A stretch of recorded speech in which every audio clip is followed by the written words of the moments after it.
জানো তো, ইদানিং নিজেকে বড্ড অসহায় লাগে নিজের কাছে। হতাশা, একাকিত্ব, মাইগ্রেন, হঠাৎ মন খারাপ, কোনো কিছু ভালো না লাগা অনুভূতিরা ভীষণ পেয়ে বসে আমায়। কি করব বলো? হাত পেতে কারো কাছ থেকে সময় ভিক্ষা চাওয়া, কারো কাছে করুণার পাত্র হয়ে থাকা, মনে তীব্র মানসিক যন্ত্রণা নিয়েও মুখে ভালোবাসি শুনতে আর ভালো লাগে না আমার।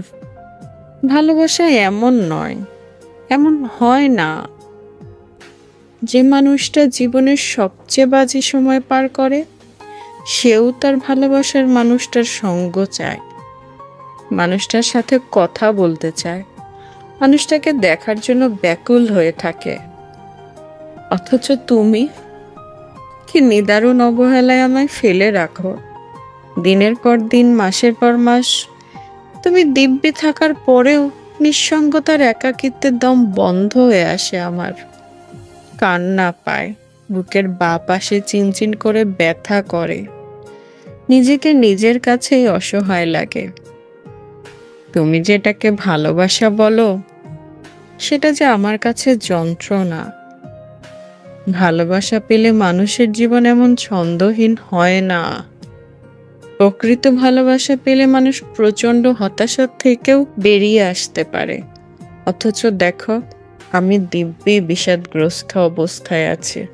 যে ভালোবাসা দুজনের কাউকে ভালো রাখতে পারে না, যেখানে দুজন দুজনকে ছাড়াই দিব্যি সময় কাটে, যেখানে একতরফা ভাবে ব্যাকুলতা প্রকাশ পায়, সেটা ভালোবাসা হয় কি করে বলো? পৃথিবীতে আপন বলতে শুধু তোমাকেই জেনেছি। ভালোবাসা পাওয়ার সৌভাগ্য কখনো হয়নি। ভেবেছিলাম তুমিই আমার একমাত্র অবলম্বন, যার ভালোবাসা আমায় দিতে পারে একটি স্বাভাবিক জীবন। কিন্তু তুমি তো আমার ধ্যানে নেই। তুমি আমার যন্ত্রণা দেখেও দেখো না।